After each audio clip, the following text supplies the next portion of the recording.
माननीय doctor Reddy ji, doctor Patnaik, doctor Srikanth, doctor Franklin, भाइयों और बहनों,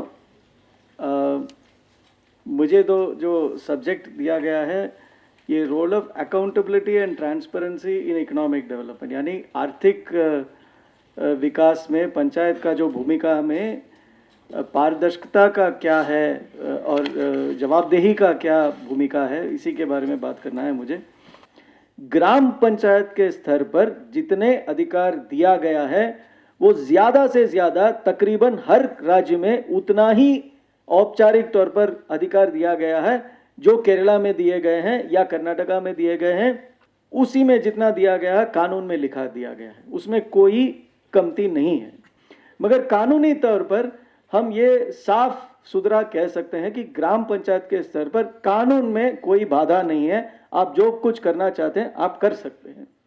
विकेंद्रीकरण एक ऐसी चीज होती है, अगर इसको ठीक तरीके से चलाना है तो पैसा खर्च करना ही पड़ेगा। आप अपनी कमतियों को विकेंद्रीकरण नहीं कर सकते हैं। अब केरला में एक बहुत अच्छी एक व्यवस्था है, ग्राम पंचायत के स्तर पर भी पार्टी चुनाव होते हैं, यूडीएफ और एलडीएफ के चुनाव होते हैं, मगर इनका एसोसिएशन होता है, ग्राम पंचायत मेंबर्स एसोसिएशन। उसमें सिस्टम क्या होता है कि एक साल में अगर अध्यक्ष एलडीएफ का होता है तो सचिव यूडीएफ के होते हैं, और अगली बार जब अध्यक्ष सचिव एलडीएफ का होता है तो उल्टा होता है। उसमें कोई पार्टी की बात नहीं होती है और वो तत्वों के आधार पर वो विकेंद्रीकरण के बारे में वो चर्चा करते हैं और राज्य सरकार से वो बहस करते हैं। ऐसा विषय को आपको ही लेना पड़ेगा और आपको ही करना पड़ेगा।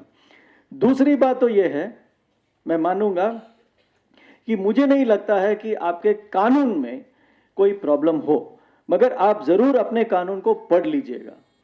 किसी भी अधिकारी के पास अगर आप कोई भी चीज के लिए जा रहे हैं तो जरूर आपके पास पंचायत राज एक्ट और रूल्स रख लीजिए, खोल के पढ़ लीजिए और कह दीजिए सर ये किस कानून के अंडर आप कर रहे हैं। दूसरी बात तो यह है कि आर्थिक विषयों के बारे में आप जरा निगाह रख लीजिए। आपने राज्य सरकार के बजट को जरा पढ़ लीजिएगा और अपने जितने भी संस्थाएं में आप काम कर रहे हैं ग्राम पंचायत का बजट को जरा पढ़ लीजिएगा। इसके वास्तविक स्थिति क्या है मैं आपको बता दूंगा। कहते हैं कि जवाबदेही होनी चाहिए और पारदर्शिता होनी चाहिए। बहुत सारे राज्यों में कितना पैसा, कितना संसाधन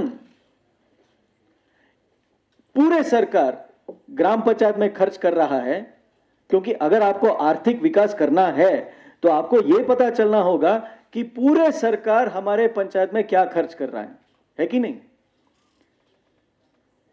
तो आपको क्या अंदाज है कि आपके पंचायत में सरकार के विभिन्न डिपार्टमेंट जो है पूरे मिलजुल के कितना खर्च कर रहे हैं आपके ग्राम पंचायत के स्तर पर।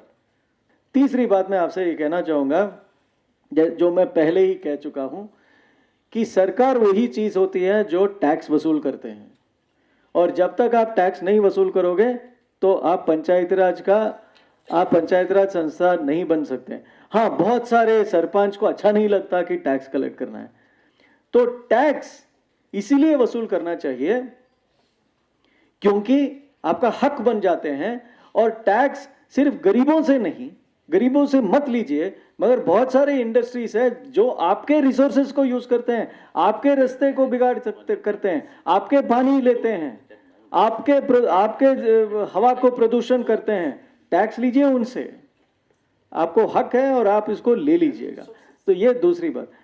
मैं एक पॉइंट जो पटनायक जी जो कह रहे थे कि कौन कौन से, और अलका जी कह रहे थे कि कौन कौन से ऐसे इंडस्ट्रीज है जो पोटेंशियल होता है जहां लोकली आप कर सकते हैं। तीसरी बात,